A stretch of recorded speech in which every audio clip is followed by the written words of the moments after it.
Hello everyone, welcome back to the channel. आज हम science का क्लास 8 का चैप्टर 8 करेंगे। हम 7 चैप्टर के एमसीक्यू कंप्लीट कर चुके हैं, चैप्टर को थोरोली रीड कर चुके हैं। अगर आपने चैप्टर 8 के पहले जो रीड कराया गया है वो नहीं देखा है तो वो जाके देख लीजिएगा, उसके बाद एमसीक्यू करेंगे। ये चैप्टर आपके लिए न्यू है तो इसलिए इसको अच्छे से समझना बहुत ज़रूरी है। इसका कंसेप्ट जो सेल है, स्ट्रक्चर उसका और फंक्शन सब। हम स्टार्ट करते हैं एमसीक्यू से। First one is the functional unit of life is called. जो हमारे लाइफ की फंक्शनल यूनिट होगी, आपको पता है चैप्टर का नाम क्या है, सेल, स्ट्रक्चर एंड फंक्शन। तो हमारी फंक्शनल और स्ट्रक्चरल यूनिट जो है दोनों ही क्या है, सेल है।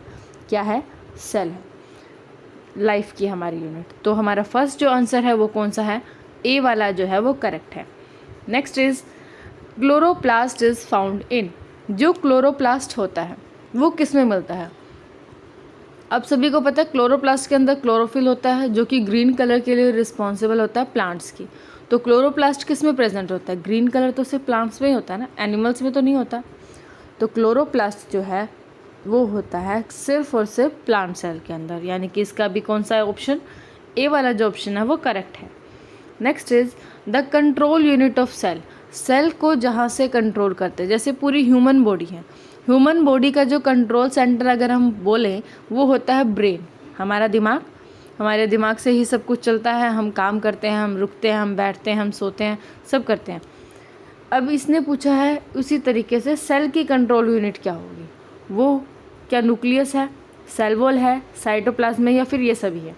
सबसे इम्पॉर्टेंट वो है न्यूक्लियस, जो कि सेल के सेंटर में इस तरीके से प्रेजेंट होती है। ये जो चीज़ होती है ये होती है न्यूक्लियस। ठीक है, ये कंट्रोल करके रखती है पूरे सेल की एक्टिविटीज़ को। Question number 4, tissue is a. Tissue क्या होता है? टिश्यू होता है एक group of cell. Group of cell होते हैं टिश्यू। ठीक है, टिश्यू का ग्रुप जब बनेगा तो बनता है ग्रुप ऑफ ऑर्गन्स। ओके, इस तरीके से चलता है। जो टिश्यू होगा वो क्या होगा? एक ग्रुप होगा, सेल्स का ग्रुप। बहुत सारे सेल्स जब मिलेंगे तो टिश्यू बनेगा। तो यानी कि बी ऑप्शन जो है इसका करेक्ट है। Question number 5, cell is discovered by. Most important question है ये, सभी के एग्जाम के लिए ये कॉमन क्वेश्चन भी है जो आने वाला होता है। वो है सेल जिसने डिस्कवर किया था वो है रॉबर्ट हुक। किसने डिस्कवर किया था?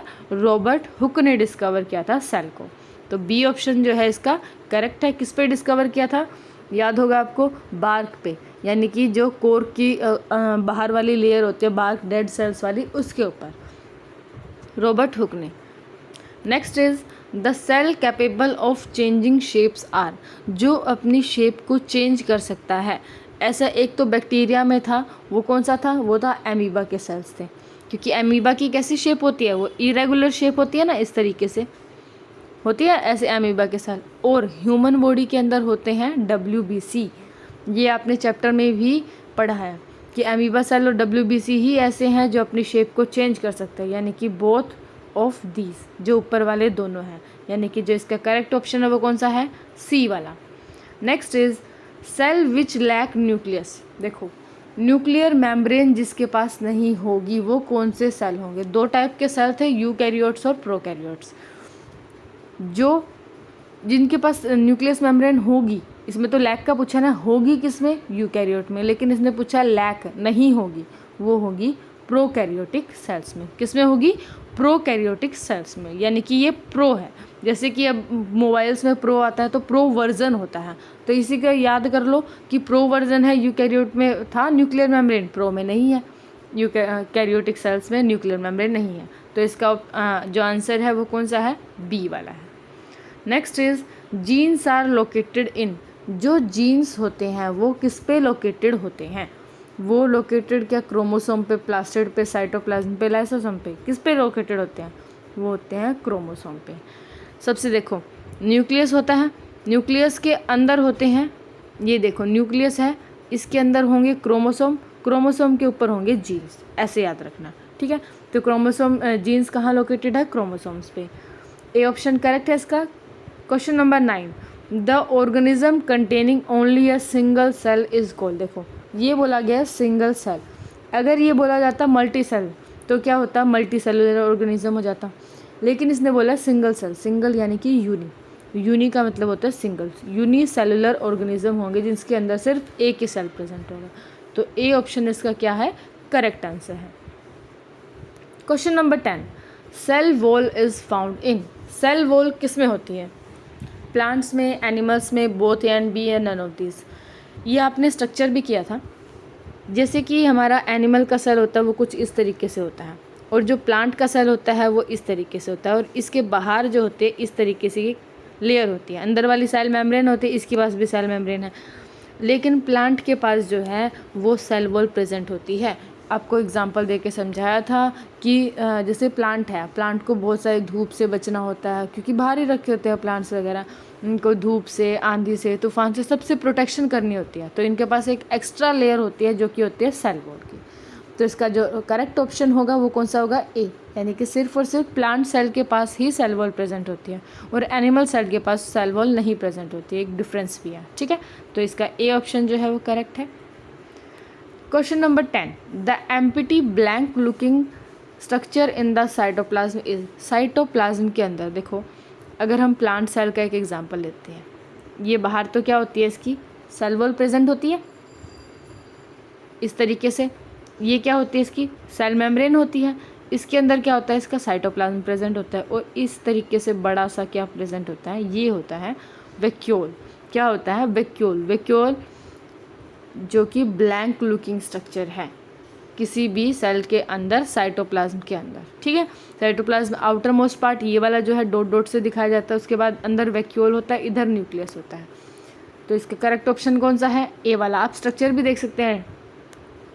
Question number 12, chromosomes are found in, हमने अभी अभी क्वेश्चन किया था जीन्स कहाँ लोकेटेड होते हैं, क्रोमोसोम पे। मैंने ऐसे दिखाया था कि जो क्रोमोसोम पे लोकेटेड क्या होंगे, जीन्स, और क्रोमोसोम कहाँ मिलेंगे, न्यूक्लियस के अंदर, इस तरीके से दिखाया था। तो इसका आंसर कौन सा होगा, न्यूक्लियस। आपको इसलिए क्लियर भी हो गया होगा, ए ऑप्शन करेक्ट है इसका। Question number 13, the unit of measurement used for expressing the dimension size of cell, dimensions यानी कि साइज ऑफ सेल। मैंने आपको बताया था कि जो साइज ऑफ सेल है वो छोटे से छोटा भी हो सकता है और बड़े से बड़ा। बड़े का एग्जाम्पल था एक ऑस्ट्रिच का एग, जो ऑस्ट्रिच का था सबसे बड़ा था। तो इसको हम करते किस में मेज़र हैं, इसको करते हैं हम माइक्रोमीटर में। किस में करते हैं, माइक्रोमीटर में। तो सी इसका ऑप्शन करेक्ट है।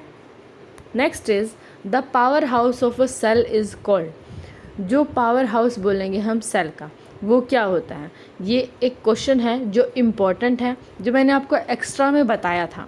वो होता है माइटोकॉन्ड्रिया। क्या होता है, माइटोकॉन्ड्रिया को हम क्या कहते हैं, power house of the cell, कि ये सेल को जितनी भी एनर्जी होगी वो प्रोवाइड करेगा mitochondria. Question number 14, hence egg is a, जो हैन का एग है वो क्या है, वो टिश्यू है, नहीं, ऑर्गन भी नहीं है, वो ऑर्गन सिस्टम भी नहीं है, वो है सेल। क्या है वो, सेल, ठीक है। जैसे कि सेल होते हैं, ग्रुप ऑफ सेल हैं, वो मिलके क्या बनाएंगे, टिश्यू। अब टिश्यू से क्या बनेगा, ऑर्गन्स बनेंगे, ऑर्गन से क्या बनते हैं, ऑर्गन सिस्टम बनता है। तो ये वाला जो हैन का एग है वो क्या है, एक सेल है, यानी कि डी ऑप्शन जो है वो करेक्ट है इसका, ठीक है। होप सो आप सभी को पसंद आया होगा।